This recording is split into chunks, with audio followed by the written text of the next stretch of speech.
you know, you could glue the corners or whatever, but you just go around the template and cut out. I mean, it's a lot of pieces. Don't get me wrong. It's not. I don't want to make it sound like it's like, oh, 15 minutes and you got a Thunderhawk. Like, no, it's a process. You're using like literally saws, and you know, you're creating like pieces out of plastic art and layering multiple pieces to create like, you know, the depth of, you know, the armor and everything. But when it's all said and done, I think I can make one in about, like, you know, if I worked on it for like 8 hours or whatever, I think I make one in about, I don't even think 8 hours. I think maybe like 6 to 8 hours I make one. So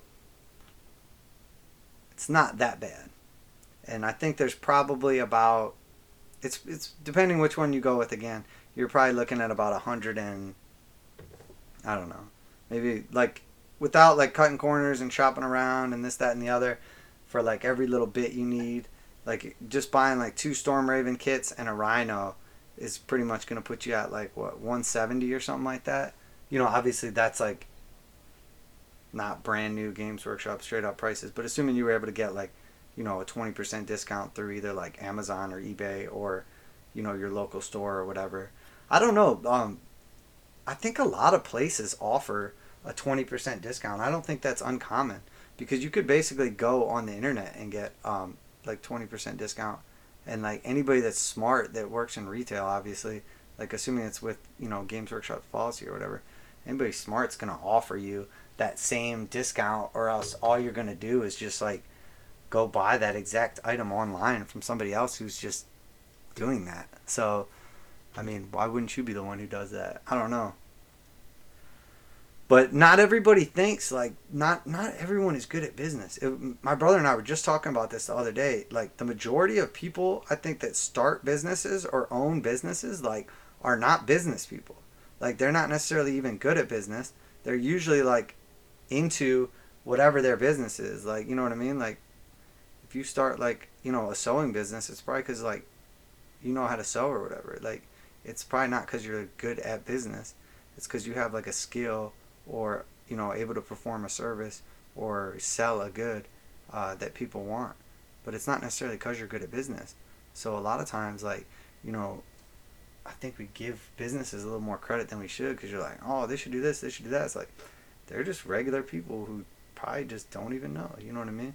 And it's funny how that works, but when you really think about it, you're like, man, that actually does make sense. Like, think about everybody you know who owns a business. Like, did they go to school for business? Are they like what you would call a businessman, you know, or are businesswoman, or are they just literally like a person who was into something and then, you know, figured out a way to monetize the thing that they enjoyed or the thing that they were good at, and you know, that's their business. Because I have a feeling probably more than 50% of businesses, you know, and obviously like big corporations, you know, fast food restaurants like, you know, Walmart, stuff like that, obviously don't count. You know, they're not, they're corporations. That's completely different. But I'm talking about like actual businesses, small businesses, retail.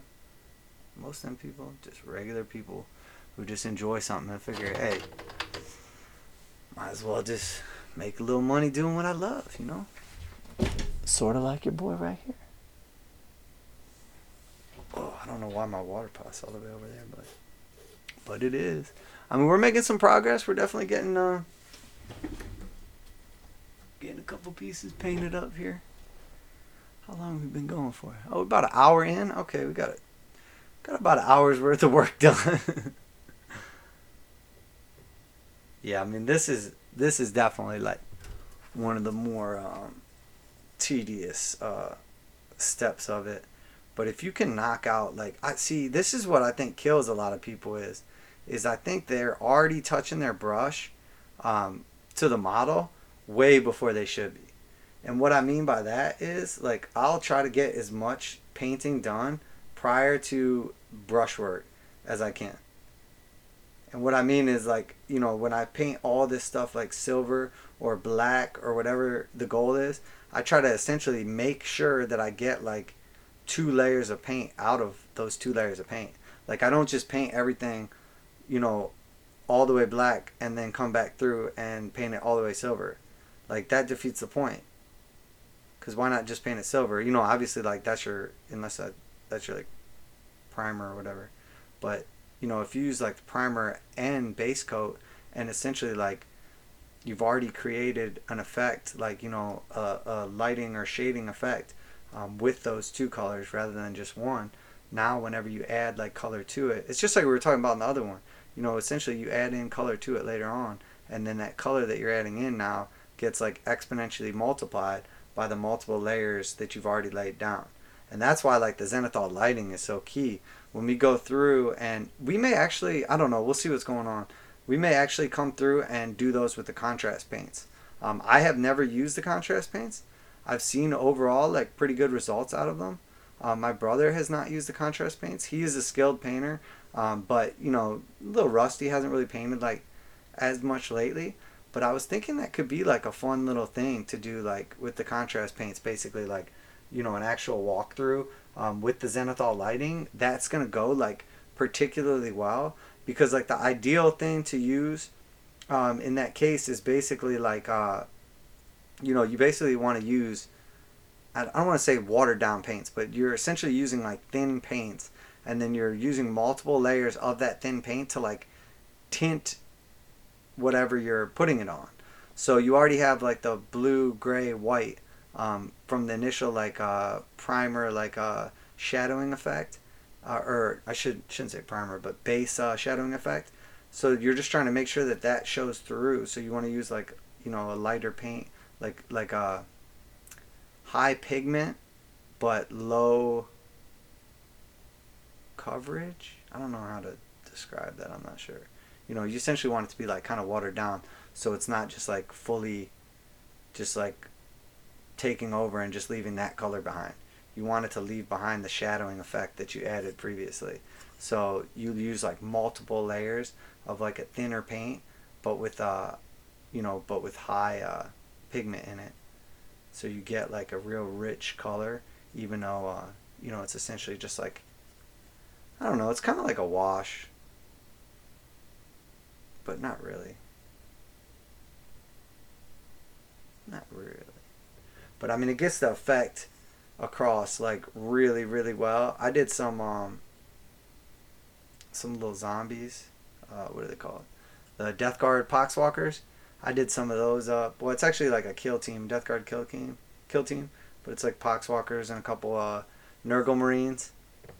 And I did them like, I basically painted them white, and I didn't do like the spray lighting effect, but I essentially used like washes to create that same effect by like layering in a couple different washes to give like the effect of the rotted skin and blood and dry blood and all that crust and everything.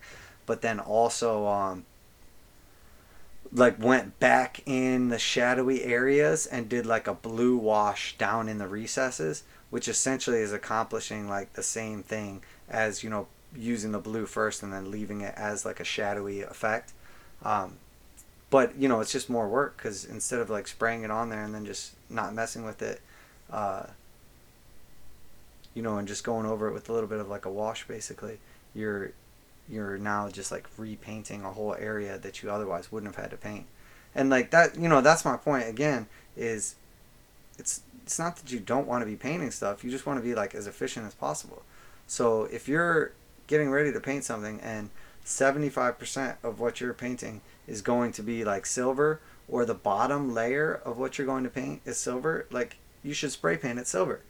So even if it's only 25% of the total item is going to be that color, but it's like the bottom, like down in the cracks and the recesses, like whatever, that's the color that you should use as your base. Not necessarily your primer, you can prime it whatever color you want, but you want to hit it with like a base color so you can essentially get like that coverage and not have to go down in there with a brush and be painting like all these little details in the cracks.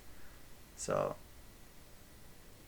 and then it saves you just so much time in the long run. Anything you can do with like that spray. And I may start using an airbrush. I've never been a big fan of airbrushes, but if you use, it's not that I don't like airbrushes. I don't like exclusive airbrush effect, because it just looks like you did airbrushing. If you airbrush first though, and then you go back and do like brush painting, it looks phenomenal. But I just think airbrushing kind of does, for me anyway, it gets a bad name because so many people literally just airbrush and they're like, oh yeah, it's done, and it's like, oh, it looks cool from like 10 feet away, but then it's like, okay, you just like airbrush, you got some cool shading, but that's not like painted. You didn't paint it. You just like you airbrushed it a little bit. You got some cool effects going on, but it's not painted. Like for me, painting is like, when you bust out the brush and like actually get after it. But I mean, airbrushing is still painting, obviously.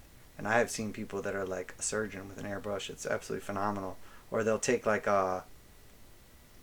some poster tack or whatever and like mask off places essentially, and that is a pretty awesome.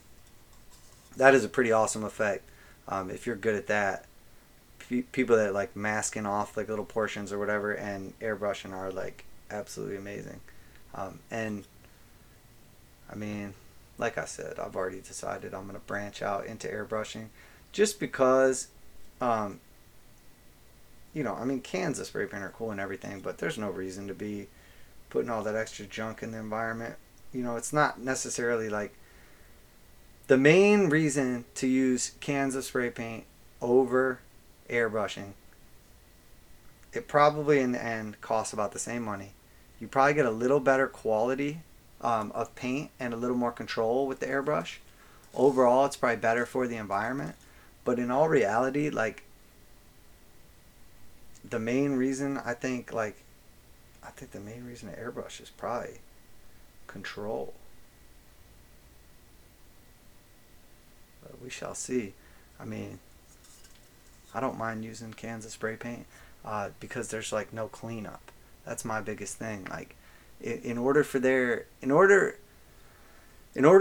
airbrushing to be worth it for me, I needed to I need there to be some kind of benefit that outweighs me having to clean the airbrush like meticulously.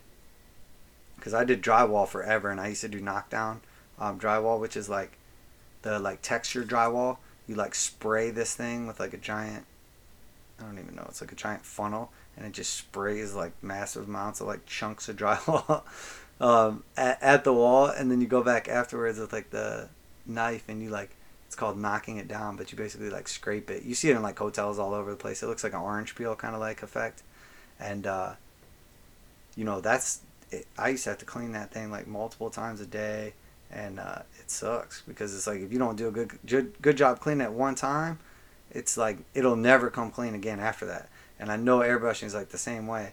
So if I could get away with literally just having like the disposable version, if I'm not seeing like a huge benefit from the extra like cleaning and everything, like I don't know.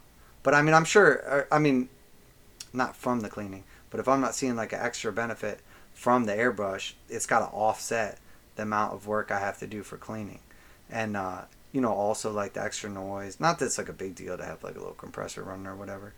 I know they're like little and pretty quiet depending which one you get, but we'll see. I mean, we'll see how it is overall. I definitely don't mind them. I'm not against them. I just never really went that direction. Um, but I will be shortly, so I guess we'll see. We can go at it together. I mean, that's cool too. I'll make a video on that. You know what I mean? Start off with, like anything, for me, whenever I'm trying something new, I always just get like the cheap entry level whatever.